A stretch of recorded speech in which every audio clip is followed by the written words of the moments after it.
Hello दोस्तों, नमस्कार। मैं सतीश कुमार एक बार फिर से पहलवान गुरुदिन ग्रुप ऑफ कॉलेज के यूट्यूब चैनल पर आप सभी का हार्दिक स्वागत करता हूं।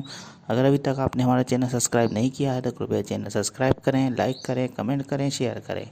आज हम बात करने वाले हैं बीए तृतीय वर्ष की समाजशास्त्र द्वितीय प्रश्न पत्र के अंतर्गत सांख्यिकी के महत्व के बारे में।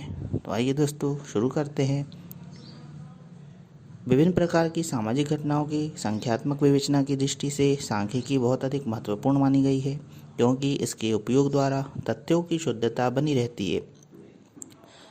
इससे तुलनात्मक अध्ययन में भी बहुत अधिक सहायता प्राप्त होती है।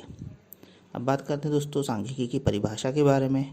तो लोबिट के अनुसार सांख्यिकी वह विज्ञान है जो किसी घटनाओं की व्याख्या, विवरण और तुलना के लिए आंशिक तथ्यों का संकलन, वर्गीकरण और सारणीयन का काम करता है।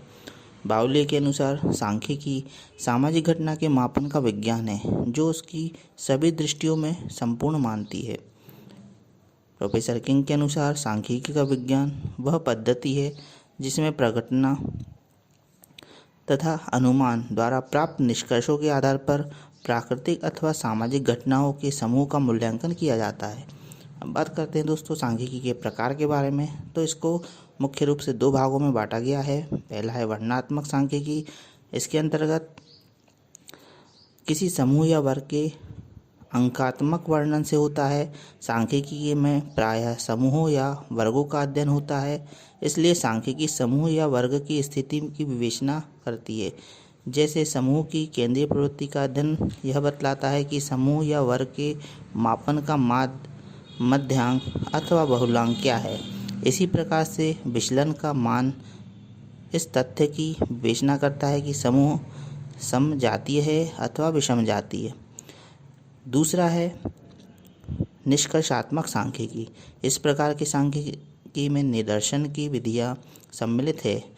किसी बड़े समूह के अनुसंधान के लिए यह एक छोटा प्रतिनिधि समूह चुनने की प्रक्रिया ही निदर्शन चयन या सैंपलिंग कहलाता है। अब बात करते हैं दोस्तों सांख्यिकी के महत्व के बारे में। तो सामाजिक अनुसंधान में सांख्यिकी की निर्विवाद उपयोगिता है, क्योंकि इन अध्ययनों में वैश्विकता और विश्वसनीयता उत्पन्न करने के लिए सांख्यिकी का अनिवार्य रूप से महत्व माना गया है। इन महत्व को हम निम्न रूप में देख सकते हैं। जैसे पहला है यथार्थ वर्णन। प्रत्येक विज्ञान का लक्ष्य सत्य तथा सूक्ष्म का वर्णन करना होता है।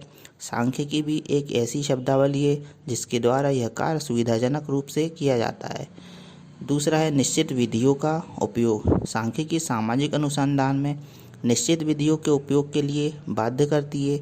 इसके फलस्वरूप अध्ययन में वस्तुनिष्ठता, सत्यता और सूक्ष्मता जैसे गुणों का समावेश हो जाता है। तीसरा है तथ्यों की माप संभव है। सांख्यिकी के द्वारा सामाजिक तथ्यों का सरलतम मापन भी किया जा सकता है। सांख्यिकी विधियाँ संख्यात्मक तथ्यों की स्थिति का स्पष्टीकरण करने के साथ साथ न मापे जा सकने योग्य तथ्यों के लिए भी ऐसे नए पैमानों का निर्माण करने में सहायता प्रदान करती है, जिससे कि इन तथ्यों को भी संख्या संभव हो सके। इसके द्वारा सामग्री और निदर्शन का अंतर भी स्पष्ट किया जा सकता है। चौथा महत्व है संख्यात्मक विधियां निष्पक्षता में वृद्धि करती है। इसे हम एक उदाहरण के द्वारा समझ सकते हैं। जैसे किसी शिक्षण संस्था में शिक्षकों के पद के लिए साक्षात्कार किया जाना है और शिक्षक की योग्यता के आधार पर उसकी नियुक्ति की जानी है। साक्षात्कार लेने वाले व्यक्ति अपने अपने दृष्टिकोण से उस शिक्षक की योग्यता का अनुमान लगाएंगे, परंतु यदि शिक्षक की योग्यता के कुछ तत्व निश्चित कर लिए जाएं और उन तत्वों के लिए अलग अलग अंक निर्धारित कर दिए जाएं तो साक्षात्कार लेने वाले व्यक्ति उन अंकों को प्रदान कर शिक्षक की योग्यता का सही अनुमान लगाकर उसकी नियुक्ति कर सकेंगे। इस प्रकार उसमें दृष्टिकोण में निष्पक्षता आएगी। पांचवा महत्व है भविष्य के विषय में संकेत।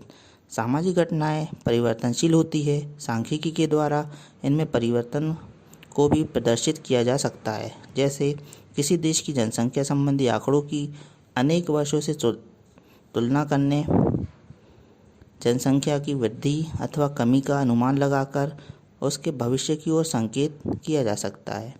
अब बात करते हैं दोस्तों सांख्यिकी की प्रमुख सीमाओं के बारे में। तो सीमाओं में सबसे पहला है गहन अध्ययन करने के लिए अनुपयुक्त। गहन अध्ययन करने वाले विषयों के लिए सांख्यिकी विधि पूर्ण रूप से अनुपयुक्त है, क्योंकि सांख्यिकी विधियाँ कुछ मुख्य बातों की बाहरी तौर पर अध्ययन करती है, जबकि वास्तविकता यह है कि मनुष्य का व्यवहार अत्यधिक जटिल है। कुछ प्रश्नों के उत्तरों के द्वारा मानव व्यवहार का स्पष्टीकरण नहीं किया जा सकता। मानव व्यवहार को समझने के लिए सूक्ष्म अध्ययन किया जाना नितांत आवश्यक है। दूसरा है गुणात्मक पक्ष अध्ययन करने में असमर्थ। प्रायः मानव व्यवहार अमूर्त होता है, मनुष्य के भावात्मक पक्ष की माप नहीं की जा सकती। सांख्यिकी विधियाँ सामाजिक तथ्यों के संख्यात्मक पक्ष का अध्ययन करें तो कर सकती है, परंतु सामाजिक तथ्यों के गुणात्मक पक्ष का अध्ययन करने में नितांत असमर्थ होती है। तीसरा है व्यक्तिगत विशेषताओं का अध्ययन संभव नहीं। सांख्यिकीय विधियों के द्वारा व्यक्तिगत विशेषताओं का अध्ययन किया जाना संभव नहीं है, क्योंकि सांख्यिकीय विधियों का प्रयोग सामूहिक अध्ययन के लिए संभव है, परंतु ये सामाजिक घटना के महत्वपूर्ण भाग मानव की आंतरिक परिस्थितियों तथा व्यक्तिगत विशेषताओं का अध्ययन करने में सर्वथा असमर्थ सिद्ध हुई है। अगला है गतिशील घटनाओं का अध्ययन संभव नहीं। भौतिक पदार्थों और सामाजिक घटनाओं की प्रकृति में अंतर है, क्योंकि भौतिक पदार्थ स्थिर होते हैं, अतः उनके लिए सांख्यिकीय अध्ययन अधिक उपयुक्त रहता है, परंतु सामाजिक पदार्थ निरंतर गतिशील रहते हैं। इस कारण गतिशील मानव व्यवहार का सांख्यिकी विधि द्वारा अध्ययन किया जाना अत्यंत कठिन कार्य होता है। तो देखा दोस्तों, आज हमने सांख्यिकीय विधि की अर्थ, परिभाषा, महत्व और कुछ सीमाओं के बारे में। आपको वीडियो कैसा लगा कमेंट बॉक्स में अवश्य लिखें। नई वीडियो के साथ मैं आपके समक्ष पुनः उपस्थित होऊंगा। तब तक के लिए नमस्कार, धन्यवाद।